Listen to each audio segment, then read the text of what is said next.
కూటమి ప్రభుత్వం ఏర్పడి సంవత్సరమైన సందర్భంగా పార్టీ జాతీయ అధ్యక్షులు రాష్ట్ర ముఖ్యమంత్రి గారు ఆదేశానుసారం ఎల్లు నుంచి జరగబోయే సుపరిపాలన తొలి అడుగులో భాగంగా ఈ సంవత్సర కాలంలో ఈ ప్రభుత్వం చేసిన కార్యక్రమాలు, సంక్షేమ కార్యక్రమాలు, అభివృద్ధి కార్యక్రమాలు రాష్ట్రం కోసం రాష్ట్రం సంపన్నం చేసేదానికి ముఖ్యమంత్రి గారు గడిచిన సంవత్సర కాలంగా జాతీయ ప్రధాన కార్యదర్శి నారా లోకేష్ గారు విద్యాశాఖ మంత్రి, ఐటీ శాఖ మంత్రిగా సాధించిన ఘన విజయాలు కూడా ప్రజలకు వివరించడానికి 2వ తారీఖు నుంచి తెలుగుదేశం పార్టీ బూత్ స్థాయి నుంచి డివిజన్ స్థాయి, క్లస్టర్, అన్ని పార్టీల విభాగాలు, ఎమ్మెల్యేలు, ఎంపీలు, ఎమ్మెల్సీలు ప్రతి ఒక్కరూ కూడా ప్రజల్లోకి పోయి ప్రభుత్వం సాధించిన ఈ సంవత్సర కాలంలో సాధించిన విజయాలన్నీ వివరించమని చెప్పి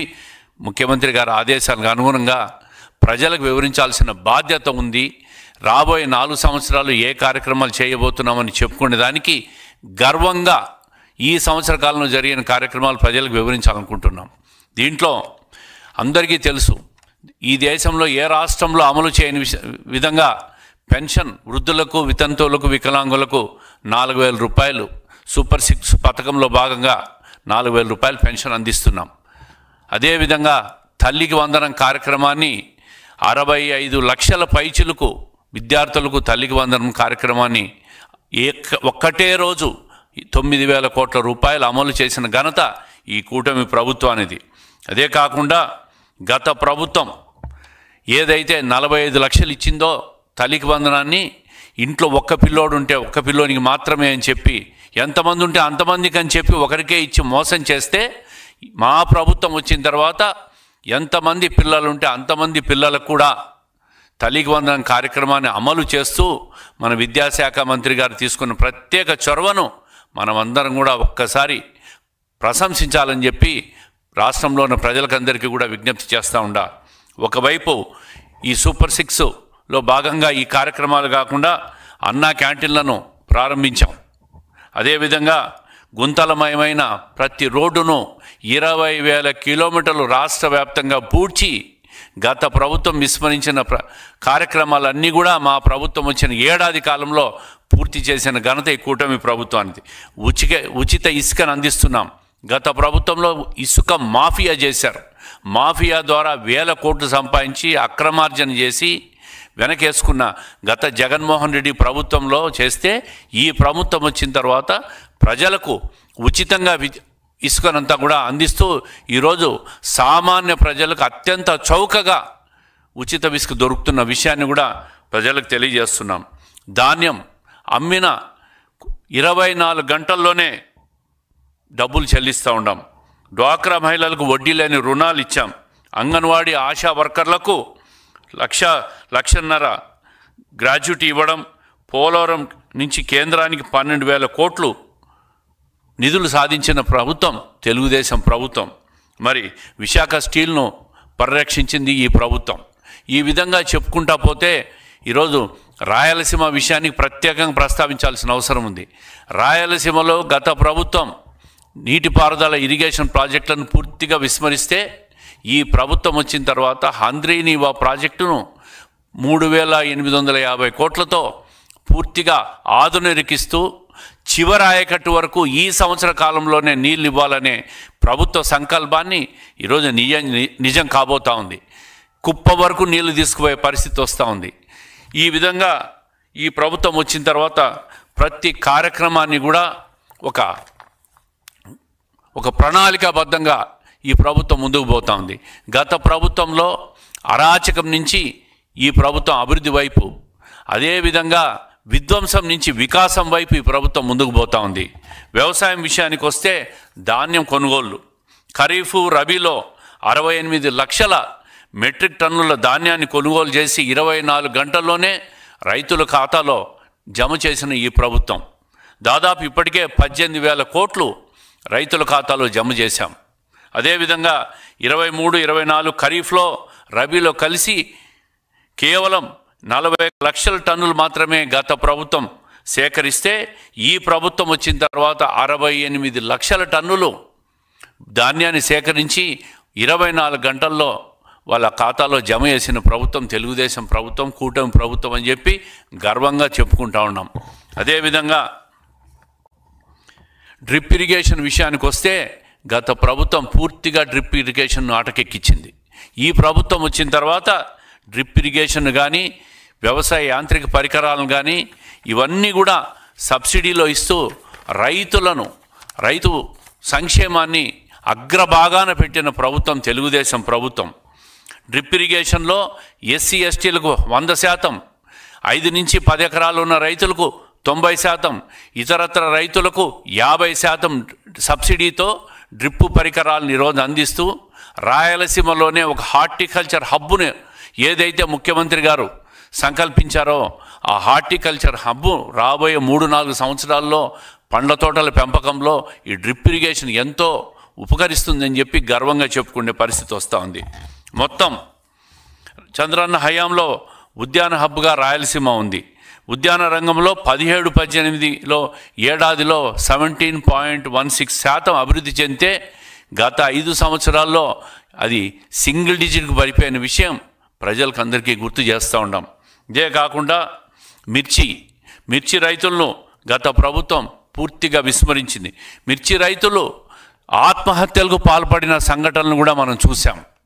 అదే కాకుండా ఈ ప్రభుత్వం వచ్చిన తర్వాత 14 నుంచి 19 కానీ మరి ఇప్పుడు కానీ మిర్చి రైతులను ఆదుకున్న ప్రభుత్వం ఒక తెలుగుదేశం ప్రభుత్వం. 130 కోట్లు నాటి ప్రభుత్వం మిర్చి రైతుల కోసం ఖర్చు పెడితే ఈ ప్రభుత్వం వచ్చిన తర్వాత ఆ బాకీలన్నీ కూడా ఈ ప్రభుత్వం వచ్చిన తర్వాత తీరుస్తూ మరి మిర్చి రైతులను ఆదుకున్న ప్రభుత్వం ఏదైనా ఉందంటే అది ఒక్క తెలుగుదేశం ప్రభుత్వం అని చెప్పి గర్వంగా చెప్పుకునే పరిస్థితి.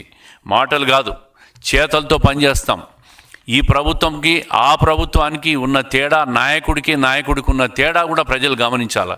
ఈరోజు శాంతి భద్రతల విషయానికి వస్తే ఈ సంవత్సర కాలంలో ప్రజలు ఎంత సంతోషంగా ఉన్నారో ఒక్కసారి రాష్ట్ర ప్రజలందరూ కూడా ఆలోచించాలని చెప్పి మనస్ఫూర్తిగా కోరుకుంటా ఉండా. గత 5 సంవత్సరాల్లో జగన్మోహన్ రెడ్డి గారి ప్రభుత్వంలో విధ్వంసం తప్ప అభివృద్ధి లేదు. ప్రతి వ్యక్తి కూడా నిద్రలేని రాత్రులు గడిపిన సంఘటనలు ఉన్నాయి. తెలుగుదేశం కార్యకర్తలను పూర్తిగా అర్ధరాత్రి ఎప్పుడొచ్చి ఏ పోలీసు పట్టకపోతాడో కార్యకర్తలు కానీ నాయకులు కానీ అనే భయంలో 5 సంవత్సరాలు గడిచింది. ఒక విధ్వంసకరమైన పరిపాలన జరిగింది 19 నుంచి 24. ఈ దేశంలో ఏ రాష్ట్రంలో కూడా అంతటి ఘోరమైన పరిస్థితులు లేవు. ఎమర్జెన్సీ 50 సంవత్సరాల కిందట ఎమర్జెన్సీని మనం గుర్తు చేసుకుంటున్నాం. కానీ 19 నుంచి 24 మధ్య జరిగిన 5 సంవత్సరాల పరిపాలన కూడా ఒక ఎమర్జెన్సీ పరిపాలన అని చెప్పి ఈ సందర్భంగా తెలియజేస్తూ ఉండా. ఆ ఎమర్జెన్సీ నుంచి ఈరోజు ప్రజలు ఎంతో సంతోషంగా ఈ ప్రభుత్వంలో మన చంద్రబాబు నాయుడు గారు చేస్తున్న కృషి, కేంద్రం నుంచి తీసుకొస్తున్న నిధులు, అదేవిధంగా అమరావతి నిర్మాణం, పోలవరం ప్రాజెక్టు, రాయలసీమ మిగిలిపోయిన ఇరిగేషన్ ప్రాజెక్టుల నిర్మాణం కోసం తెస్తున్న నిధులు కానీ, సంక్షేమం కోసం ఆయన పడుతున్న తపన కానీ, అదేవిధంగా సంపద సృష్టించడానికి దేశ విదేశాల నుంచి వస్తున్న పెట్టుబడిదారులు కానీ ఒక్కసారి గమనించాలా, పోల్చుకోవాలా. గత ప్రభుత్వం ఈ ప్రభుత్వం ఎంత తేడా ఉందో. గత ప్రభుత్వంలో పెట్టుబడిదారులందరూ పారిపోతే మళ్ళీ పెట్టుబడిదారులందరినీ కూడా ఈ సంవత్సర కాలంలో వాళ్ళకందరికీ ధైర్యం ఇచ్చి ఒప్పించి పెద్ద పెద్ద సంస్థలన్నీ కూడా కాగ్నిజెంట్ లాంటి, ఆర్చల్ మిత్తల్ లాంటి వాళ్ళందరినీ కూడా మళ్ళీ రాష్ట్రానికి తీసుకొని వచ్చి పెట్టుబడులు పెట్టించి రాష్ట్రం సంపద సృష్టిలో, ఉద్యోగ కల్పనలో, ఉపాధి కల్పనలో ముందుకు పోయే విధంగా ఈ ప్రభుత్వం చేస్తున్న కృషిని ఈ సంవత్సర కాలంలో ప్రజలందరూ కూడా ఒక్కసారి గమనించి మళ్ళీ ఈ ప్రభుత్వాన్ని ఎన్నికల్లో గెలిపించాలా.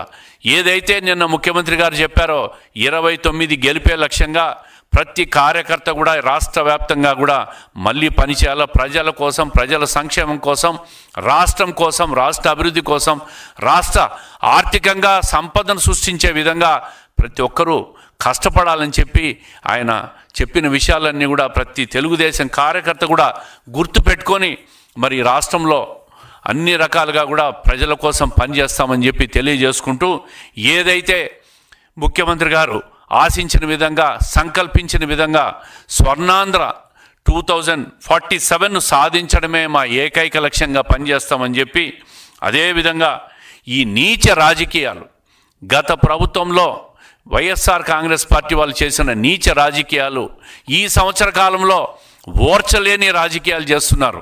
ఈ ప్రభుత్వం చేస్తున్న మంచి కార్యక్రమాలను ఓర్చలేక నీచ రాజకీయాలు, నీత పదజాలాలు వాడుతూ, ఏదైతే మొన్న జగన్మోహన్ రెడ్డి గారు కారు కింద వ్యక్తి చనిపోతే ఈడ్చి పారేసి మానవత్వం లేని విధంగా ప్రవర్తించిన విషయాన్ని ప్రజల దృష్టికి తీసుకుపోయి ఇటువంటి వ్యక్తులను, ఇటువంటి నీచ రాజకీయాలు చేసే వ్యక్తులను మళ్ళీ రాష్ట్రంలో రాజకీయాల నుంచి తరిమి కొట్టాల వీళ్ళను.